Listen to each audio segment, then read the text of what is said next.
opportunities that is lockdown specific? Yeah, I will just take a cue from Deepak Jha. So for me, I'm more relaxed today. I think I was running quite fast, uh, and I'm relaxed because a major part of my time is gone because uh, home and office are there is no distinction. Actually, they are coexisting peacefully. So that's a major change, and that has taken a big blocker, out of my head. Uh, Second thing, uh, you know, when we are in business, we are on the action-oriented and reflective journey, right?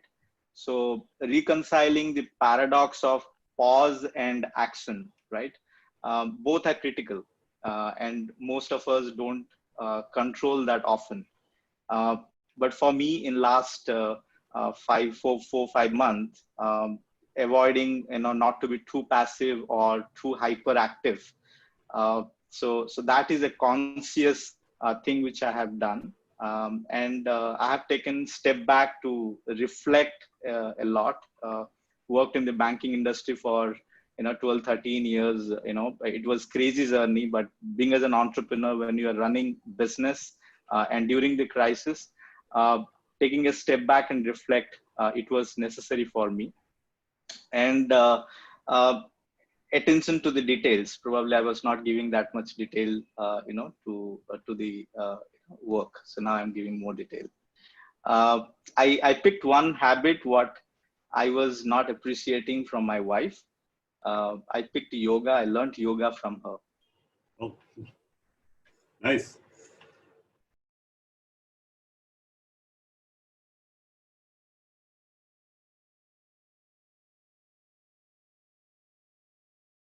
Either your work life or your personal life, we've seen changes in both those areas in the lockdown. Tell us about one change that's going to remain after the lockdown. I think when we started the work from home, early March, we were first few companies which quickly picked up the work from home, and we knew that okay, it is going to stay for longer. And I was in Singapore and lucky to be landed in India just before our lockdown started. So the first thing with what we did is we called ourselves into a virtual office. So instead of getting into 6 different offices in India and outside, we called ourselves into a virtual office, and that uh, definitely saw little apprehension or you would call that some perception that okay, things may not work. Team was quick to pick up the new tools of collaboration, especially on the leadership side. Programmers or the developers, they were pretty much onto it. But when the mid management and senior management, they were not into the practice of daily stand up and looking at things the way the agile technology teams work, right? So this has given a great opportunity for the company to revisit the old ways of working and taking the new ways of working style. So that's one. And second is grip on the priorities, right? So when we were doing earlier, it was more of reactive and getting onto the things as it is coming on our way. Especially that's what most of the startup we face to get our cash flow running. But now working on the priorities like employee safety first, right? Okay, that for most of the small medium companies it wasn't. So now safety of employees have become the first priority. And the second priority what has come is use of this particular opportunity of building and developing solutions for your customers, which earlier it used to be mostly customer problem driven. Now it is more strategic, right? Developing security solutions where we do multi-factor authentication, which most of the banks have started adopting. So doing these kind of things, I personally feel it is a new brand building opportunity for us. Getting onto that sphere, what the large system integrators were doing, and making sure that okay, our employees also filling that gap. And last thing is like opportunity to get your employee learn the technologies which is more futuristic. You might have heard IBM CEO, talking to the Prime Minister of India.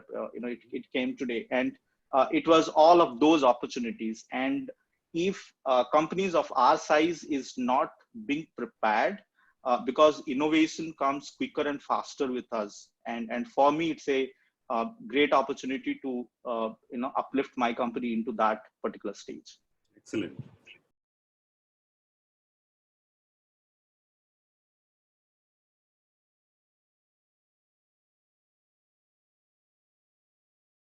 Meeting, not face-to-face communication. But now we are basically coming out with a very structured way of communicating with the employees, respecting their times with respect to the group meetings kind of a things is there. And surprisingly, people opted for a late evening as a group meeting kind of a thing, which is suitable for everyone. Okay. So what we're doing basically is trying to put our schedule for a week, okay, where exactly we have to take everybody's time into consideration and schedule our meetings, schedule our reviews, and that is how exactly leadership has to go through. And then planning according, and remaining time we do planning. Earlier used to do planning first, and then basically used to say, come on, let's have a meeting tomorrow, or maybe today evening. But now that is completely changed. Deepak, Mishra, same question to you. A few things that have changed about your personal leadership style over the last 2-3 months. What is it like to lead an organization in these times? Yep. So I did talk about how I have changed, personally, maintaining the paradox of pause and action. But when I look at when I'm managing a company, and getting things done remotely, it wasn't a surprise for me because the more than a decade I have worked on, led the BFSI offshore. So we have always believed that trusting the team and leaving it to them, they can meet the customers of North America or ANZ, okay, to the quality what some of our Indian customers do complain. So that I could able to re-emphasize in our organization. So what we quickly did is we created a project-based business cost center. So instead of looking at 2 or 3 business cost center, we looked at project-based business cost center. So that has empowered them to act as leaders. The project members are acting as leaders, and they have the choices to take decision during the crisis, and making sure that they deliver to the project and project outcome timely. We started calling them as purple employee. So we used to hire blue employee, like the tech skill employees, right? And the leaders are like more of pink color employees, or employees who bring the business acumen and certain leadership skill. Now, since we have given that responsibility to our project team members, they have become our purple employee, and that in turn has given a great return on my investment, great time to to me, where I am free to do a lot of strategic things. And one more thing I just wanted to call out, that when you're not in front of them, getting work done, while talking to them on a daily, regular basis, versus doing things remotely, stand up is a culture, that 15-minute crisp stand up within each team, and making sure that, okay, every portion of the team is, stick to their stand up calls. So that has definitely got quite a lot of fact-based, and decision makings are quicker and faster in those cases. It's some interesting ideas there.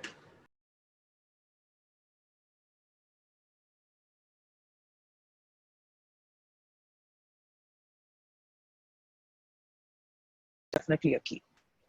So prioritize, make a plan, have a calendar, stick to the calendar, and make sure you take some time out for yourself. Those are some of the things Yes. we're learning. Yes. Which brings us to part 3 of the conversation we're having today. This part is called the crisis and the opportunity. We spoke about some of the downsides of working from home and some of the upsides. But let's talk about some of the opportunities the pandemic and the lockdown has brought up. Let me go to Deepak Mishra first. First question, what efficiencies have you discovered during this period, Deepak, that can help you run your business more smoothly, pandemic or no pandemic, lockdown or no lockdown? I will, classify the efficiencies into 3 or 4 categories, right? One is how do you bring efficiency with the employees who work for you, and efficiency with the customer, and at the personal front. So when I talk about employee, so now they are closer to the home, they're spending time at home. So productivity is definitely felt, and it has improved a lot because they are happy. And means we did a couple of round of survey. We call that as EQ, to know the emotional quotient of each and every employee. So the happy index has definitely increased. When I'm talking about efficiency in business sales or for the customer, neither before COVID nor today or going to be in future, over a phone call, customer has never bought a product. So you definitely need to have deep stick conversations with the customer. Yes, when you do in-person conversation, you can see the body language and the deal closes are quicker and faster. But when we are on the strategic product sales, it is more of value sales than the just a software product, right? Okay, we are into combination of product and consulting services. So calculating the ROI and making sure that we spend time with some of their star employees and do some demos, create some product workshop. Definitely using Zoom or similar capabilities of the online platform. That has helped in a better proposition or positioning the product and showcasing the capability. Many of our customers come in a very last minute because as they experience the problem, whether it is work from home, I'm keep telling work for home. I used to joke about it earlier. So when such kind of thing comes where the security has become a key factor on decision making and building those solutions quickly for them. And we used to get very last minute call to build those POCs. So for us, since many of us or all of us are working from home, it has never been a problem of stretching or scaling the team to get those things done. On the personal front, traffic is no more an excuse. Kritika also talked about it. Bangalore is definitely bad, and I used to go to Sarjapur crossing the Silk Board, and I've not seen Silk Board since March. So traffic is not at all a problem or the topic of discussion. So it's not an excuse. And I have not seen a single project missed the deadline or we have missed the deadline. So we have saved with respect to money, time, energy in all aspects.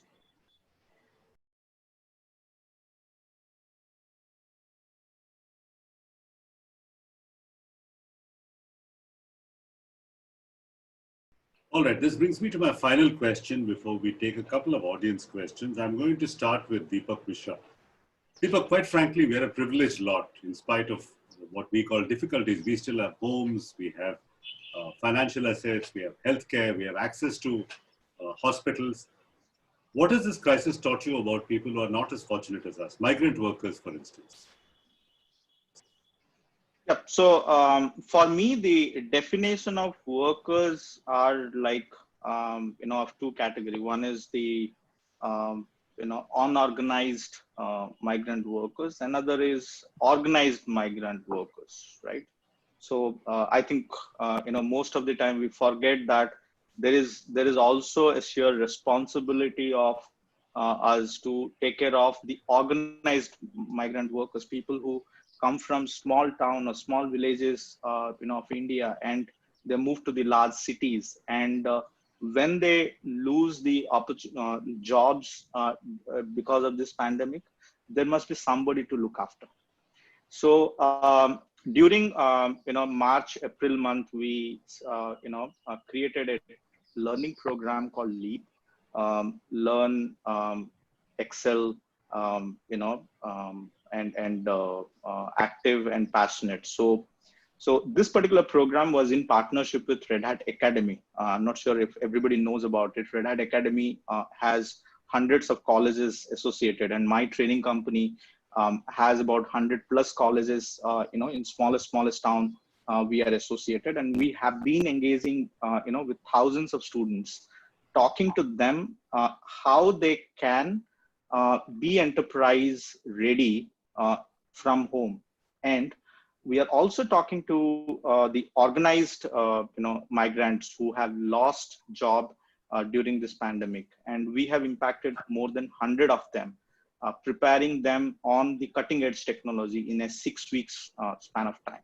So we not only get them, the basics of the technology Kritika was talking about, and also the, most, to be consumable, a thing for the end customer, like the machine learning, AI, doing COVID analytics, especially on the new age technology. So getting them ready in that 6 to 8 weeks time has always was my dream. And what I did is I picked some of our employees and we made them as the chapter academy lead, the CXOs from the young, interns. And this particular program is for those who are seeking help and guidance on the technology. I cannot comment on the areas which I'm not expert in, so that's why I just took a organized one. Interesting distinction between the organized migrant labor and the unorganized sector.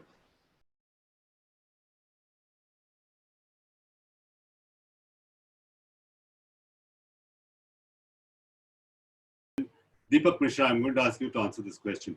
What is going to be the impact of this on the recruitment process? The recruitment process, I don't think that should see an impact. So there are two aspects of it. One is, don't increase the cost of, the resource within an organization. So relook at it and look at automation and transformation where you can bring the employee bandwidth back to the, benefit quantification. And second is, and use them for upskilling. And second is when you are looking at aspects of doing, new kind of work and you do not have that specialized skill set, I think you should go out and hire people. Otherwise, you should always be looking at internally how you can upskill them.